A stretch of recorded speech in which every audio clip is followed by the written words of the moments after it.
ಶಿವಪ್ಪಾಜಿ ಅಪ್ಪ ಅವರಿಗೆ ಅವರ ಪುಣ್ಯ ಸ್ಮರಣೆ ಮಾಡ್ತಾ ನಮಸ್ಕಾರವನ್ನು ಮಾಡ್ತಾ, ಇವತ್ತು ದಾವಣಗೆರೆ ದಕ್ಷಿಣದ ಇವತ್ತು ಚುನಾವಣಾ ಪ್ರಚಾರದ ನಿಮಿತ್ತ ಕಳೆದ 2 ದಿನದಿಂದ ಕ್ಷೇತ್ರದಲ್ಲಿ ಓಡಾಡ್ತಾ ಇದ್ದೇವೆ. ಇವತ್ತು ನಮ್ಮ ನಾಗರಾಜ ಅಣ್ಣನವರು ವೀರಶೈವ ಸಮಾಜದ ಮುಖಂಡರು ಮತ್ತು ಇನ್ನು ಬೇರೆ ಸಮಾಜದ ಮುಖಂಡರು ಒಂದು ಕಾರ್ಯಕ್ರಮ ಇದೆ, ತಾವು ಬರಬೇಕು ಅಂತಂದಾಗ ಬೆಳಗ್ಗೆ ನಾನು ಇವತ್ತು ತುಮಕೂರಿಗೆ ಹೋಗಿದ್ದೆ. ಸಿದ್ಧಗಂಗಾ ಅಪ್ಪಾಜಿಯವರ ಒಂದು ಕಾರ್ಯಕ್ರಮಕ್ಕೆ ರಾಷ್ಟ್ರಪತಿಯವರು ಬಂದಿದ್ರು. ಆ ಕಾರ್ಯಕ್ರಮದಲ್ಲಿ ವೇದಿಕೆ ಮೇಲೆ ನಾನು ಇರಬೇಕು ಅಂತ ಗುರುಗಳ ಅಪ್ಪಣೆ ಆಗಿರೋದ್ರಿಂದ ಬೆಳಗ್ಗೆ 6 ಗಂಟೆಗೆ ಬಿಟ್ಟು ಈಗ 4 ಗಂಟೆಗೆ ಬಂದೆ. ಬಂದ ತಕ್ಷಣ ತಮ್ಮ ಕಾರ್ಯಕ್ರಮ ಇದೆ ಅಂತ ನಾನು ಮತ್ತೆ ಇಲ್ಲಿ ಬಂದೆ. ಈ ವೇದಿಕೆ ಮೇಲೆ ಆಸೀನರಾದಂಥ ನಮ್ಮೆಲ್ಲರ ಹಿರಿಯರು, ಶಾಸಕರು, ತಂದೆ ಸಮಾನರಾದಂಥ GS ಪಾಟೀಲ್ ಸಾಹೇಬ್ರೆ, ನಾಗರಾಜ ಅಣ್ಣನವರೇ, ಮಾಜಿ ಶಾಸಕರು, ನಮ್ಮ ಮಾರ್ಗದರ್ಶಕರು ಆದಂಥ ಗಡದೇವ್ರ ಮಠ್ ಸರ್, ನಮ್ಮ ನಾಯಕಿ, ನಾನು ಕಳೆದ 2 ದಿನದಿಂದ ನೋಡ್ತಾ ಇದ್ದೀನಿ ರುದ್ರಮ್ಮನವ್ರದ ಚರ್ಚೆ ಎಲ್ಲ ಕಡೆ. ರುದ್ರಮ್ಮನವರೇ, ನಮ್ಮ ಟಿ ಮುರುಗೇಶ್ ಅವರೇ, ಚಂದ್ರನ್ ಅವರೇ, BM ಹನುಮಂತಪ್ಪ ಅವರೇ, ಅಶೋಕ್ ಅವರೇ ಮತ್ತು ಸಮಾಜದ ಎಲ್ಲ ಬಂಧು ಬಾಂಧವರೇ, ಅಕ್ಕ ತಂಗಿಯರೇ, ನಾನು ಸೂಕ್ಷ್ಮವಾಗಿ ಈ ಸಮರ್ಥನ ಮಾತನ್ನ ಗಮನಿಸ್ಕೊಂಡು ಕೂತ್ಕೊಂಡಿದ್ದೆ. ಹುಡುಗ, ಆದರೆ ತಿಳುವಳಿಕೆ ಇದ್ದಂತ ಒಬ್ಬ ಹುಡುಗ. ನಾಗರಾಜನ ಹೇಳಿದ ಹಾಗೆ ನನ್ನ ಮಗನಿಗೂ 30 ವರ್ಷ, ಸಮರ್ಥ ಬಹುಶಃ 25 ವರ್ಷ, 27 ವರ್ಷ. ಅಂದ್ರೆ ನಮ್ಗೆಲ್ಲರಿಗೂ ಒಂದು ಮಗನ ಸಮಾನ. ಅಂದ್ರೆ ಸಂಸ್ಕೃತಿವಂತ, ಬುದ್ಧಿವಂತ, ಕಲ್ತಂತ ಹುಡುಗ ಅಂತ ಅನಿಸ್ತು. ಅವರು ಹೇಳಿದ ಹಾಗೆ ದಿವಂಗತ ಶಾಮನೂರು ಶಿವಶಂಕರಪ್ಪಾಜಿ ಅವರು ತೀರ್ಬೋದ ನಂತರ ತೆರವಾದಂಥ ಈ ಸ್ಥಾನಕ್ಕೆ ನಮ್ಮ ಪಕ್ಷದಲ್ಲಿ ಮುಂಚೆಯಿಂದಲೂ ನಡೆದುಕೊಂಡಂತ ಒಂದು ಪದ್ಧತಿ ಏನು ಅಂತಂದ್ರೆ, ಅವರ ಮನೆತನಕ್ಕೆ ಮತ್ತು ಅವರಿಗೆ ಜನ ಆರಿಸಿ ಕಳಿಸಿದ್ದಾರೆ. ಸೊ ಮಿಕ್ಕಿರುವಂತ ಪೀರಿಯಡ್ ಕೂಡ ಅವರ ಮನೆತನಕ್ಕೆ ಹೋಗಬೇಕು ಅನ್ನೋದು ಕಾಂಗ್ರೆಸ್ ಪಕ್ಷದಲ್ಲಿ ಮೊದಲಿಂದನೂ ನಡ್ಕೊಂಡು ಬಂದಿರುವಂತ ಒಂದು ರೀತಿ. ಸೊ ಆ ಪ್ರಕಾರ ನಾವು ಸಮರ್ಥಗೆ ಈ ಬಾರಿ ಟಿಕೆಟ್ ಅನ್ನ ಕೊಟ್ಟು ಒಬ್ಬ ಯುವಕನನ್ನ ತಾವೆಲ್ಲ ಆಶೀರ್ವಾದ ಮಾಡ್ತೀರಾ ಅನ್ನುವಂಥ ವಿಶ್ವಾಸದೊಂದಿಗೆ ನಾವು ಅಖಾಡದಲ್ಲಿ ನಿಲ್ಲಿಸಿದ್ದೇವೆ.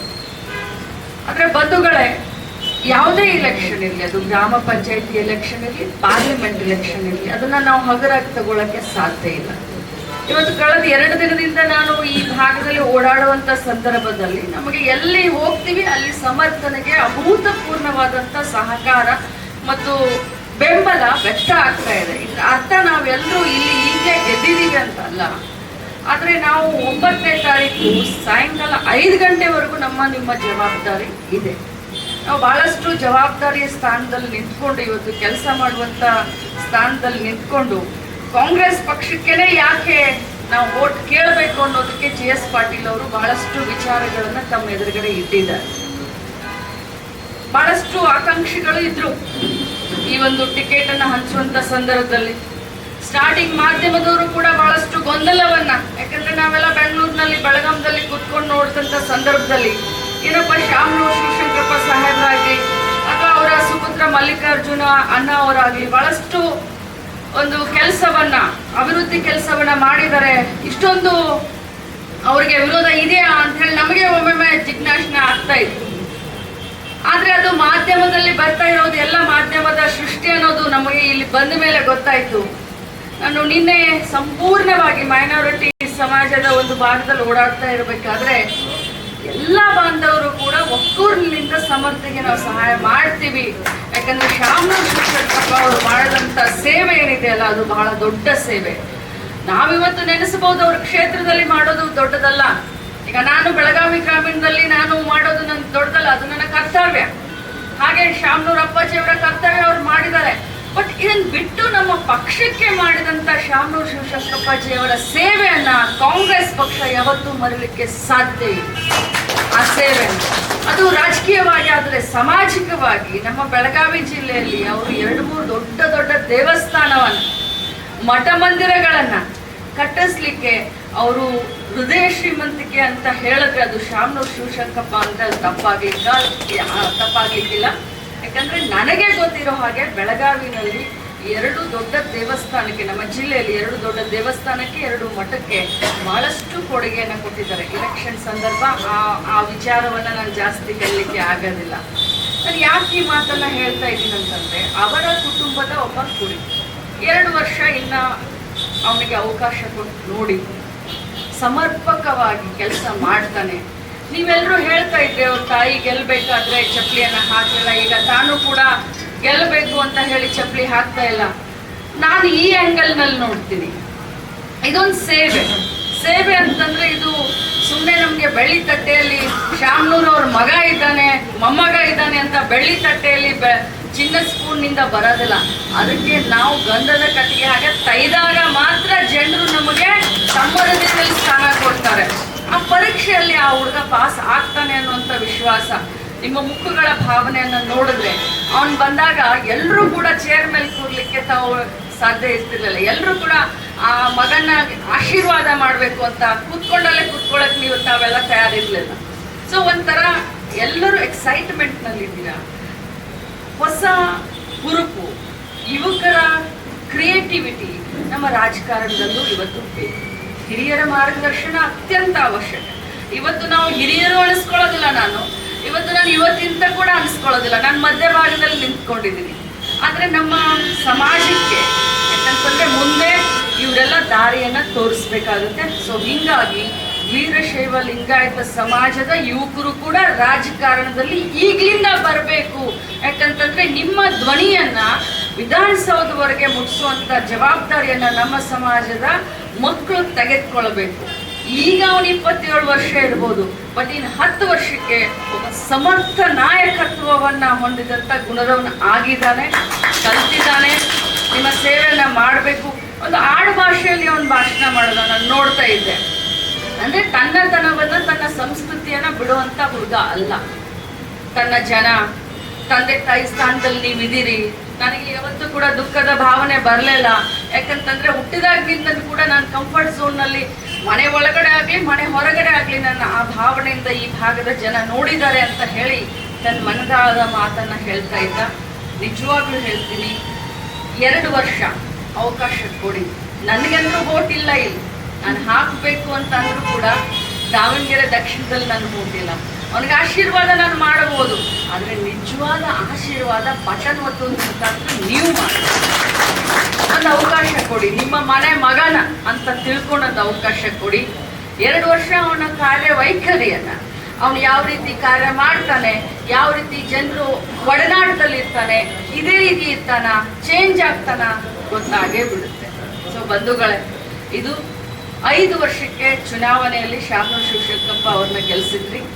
ಉಳಿದಿರೋ 2 ವರ್ಷಕ್ಕೆ ಅವ್ರ ಮನೆತನದ ಕುಟುಂಬ, ಅವರ ಮನೆತನದ ಕುಡಿಯನ್ನ ತಾವು ಗಳಿಸಿ ತಮ್ಮೆಲ್ಲರ ಸೇವೆಯನ್ನ ಮಾಡಲಿಕ್ಕೆ ಅವಕಾಶವನ್ನ ಕೊಡಿ. ಇನ್ನು ಗ್ಯಾರಂಟಿ ಬಗ್ಗೆ ಹೇಳ್ತಾ ಇದ್ವಿ. ಗ್ಯಾರಂಟಿ ನಾವು ಪಕ್ಷಾತೀತವಾಗಿ, ಜಾತ್ಯತೀತವಾಗಿ ಪ್ರತಿಯೊಬ್ಬ ಕುಟುಂಬಕ್ಕೆ 1 ವರ್ಷಕ್ಕೆ, ಪ್ರತಿಯೊಬ್ಬರ ಕುಟುಂಬಕ್ಕೆ, ಅಂದ್ರೆ ಎಷ್ಟು ಜನ BPL ದವ್ರು ಇದ್ದಾರೆ ಅಥವಾ ಎಷ್ಟು ಜನ APL ಇದ್ದಾರೆ, ಪ್ರತಿ ಕುಟುಂಬಕ್ಕೆ ಇವತ್ತು 1 ವರ್ಷಕ್ಕೆ ಕಡಿಮೆ ಅಂದ್ರೂ 50 ರಿಂದ 55 ಸಾವಿರವರೆಗೂ ಕೂಡ ನಾವು ಸರ್ಕಾರದಿಂದ ನೆರವನ್ನು ತೆಗೆದುಕೊಂಡು ಕೊಡ್ತಾ ಇದ್ದೀವಿ. ಸರ್ಕಾರದಿಂದ ಈಗ ಎಲ್ಲರೂ ಹೇಳಬಹುದು, ರೋಡ್ ಮಾಡೋದು ಅಭಿವೃದ್ಧಿ, ಟ್ರೈನ್ ಮಾಡೋದು ಅಭಿವೃದ್ಧಿ, ಆಸ್ಪತ್ರೆ ಮಾಡೋದು ಅಭಿವೃದ್ಧಿ, ಕಾಲೇಜ್ ಸ್ಕೂಲ್ ಮಾಡೋದು ಅಭಿವೃದ್ಧಿ. ಆದ್ರೆ ಪ್ರತಿಯೊಬ್ಬರ ಮನೆಯ ಆರ್ಥಿಕ ಪರಿಸ್ಥಿತಿಯನ್ನ ಸುಧಾರಣೆ ಮಾಡೋದು ಕೂಡ ಅಭಿವೃದ್ಧಿ ಅಂತ ಹೇಳಿ ಬಲವಾಗಿ ನಮ್ಮ ಸರ್ಕಾರ, ನಮ್ಮ ಮುಖ್ಯಮಂತ್ರಿಗಳು ಇವತ್ತು ನಂಬಿದ್ದಾರೆ. ಒಂದು ಅವಕಾಶವನ್ನ ನೀವು ರಾಜ್ಯದಲ್ಲಿ ಸರ್ಕಾರ ಮಾಡಲಿಕ್ಕೆ ಕೊಟ್ಟಿದ್ದೀರಾ. ಒಳ್ಳೆ ರೀತಿಯಲ್ಲಿ ಸರ್ಕಾರವನ್ನ ಮುನ್ನಡೆಸ್ಕೊಂಡು ಹೋಗ್ತಾ ಇದ್ದಾರೆ. ಒಂದು ಕೊನೆಯಲ್ಲಿ ಒಂದು ಮಾತನ್ನ ಹೇಳ್ತೀನಿ, ಕಾಂಗ್ರೆಸ್ ಪಕ್ಷ, ಈ ಪಕ್ಷದ ಒಟ್ಟಿಗೆ ವೀರಶೈವ ಲಿಂಗಾಯತರು ಸ್ವಲ್ಪ ಕಡಿಮೆ ಅಂತ ಎಲ್ಲರ ಭಾವನೆ ತಪ್ಪು. ಮೊನ್ನೆ ನಡೆದಂತ ಎಲೆಕ್ಷನ್, ಸಿಕ್ಕಾ ಎಲೆಕ್ಷನ್, ಬೊಮ್ಮಾಯಿ ಸಾಹೇಬ್ರ ಮಗ ನಿಂತಿದ್ದ, ತಮಗೆಲ್ಲರಿಗೂ ಗೊತ್ತಿದೆ. ವಿರುದ್ಧವಾಗಿ ನಾವು ಪಠಾಣ್ ಅನ್ನುವಂತ ಒಬ್ಬ ಅಭ್ಯರ್ಥಿಯನ್ನ ಕಾಂಗ್ರೆಸ್ ಪಕ್ಷದಿಂದ ನಿಲ್ಲಿಸಿದ್ವಿ. ಆ ಎಲೆಕ್ಷನ್ ನಲ್ಲಿ ಪ್ರತಿಯೊಬ್ಬ ವೀರಶೈವ ಲಿಂಗಾಯತರು ವೋಟ್ ಹಾಕಿರೋದ್ರಿಂದ ಮಾಜಿ ಮುಖ್ಯಮಂತ್ರಿಯವರ ಮಗನ ಪರಾಭವಗೊಳಿಸಿ ಕಾಂಗ್ರೆಸ್ ಪಕ್ಷ ಗೆದ್ದಿತ್ತು ಅನ್ನೋದನ್ನ ನೀವು ಯಾರು ಕೂಡ ಮರೆಯಲಿಕ್ಕೆ ಸಾಧ್ಯ ಇಲ್ಲ.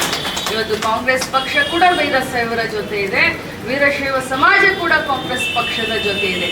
ಯಾಕೆಂದ್ರೆ ಅವಿನಾಭಾವ ಸಂಬಂಧ ಯಾಕೆ ಅಂತಂದ್ರೆ ಬಸವಣ್ಣನವರ ತತ್ವದಲ್ಲಿ ನಮ್ಮ ವೀರಶೈವ ಲಿಂಗಾಯತ ಸಮಾಜ ವಿಶ್ವಾಸ ಇಟ್ಕೊಂಡಿದೆ. ಬಸವಣ್ಣನವರ ತತ್ವದಲ್ಲಿ ಈ ಸರ್ಕಾರ ಮತ್ತು ಕಾಂಗ್ರೆಸ್ ಪಕ್ಷ ಕೂಡ ವಿಶ್ವಾಸವನ್ನ ಇಟ್ಕೊಂಡಿದೆ.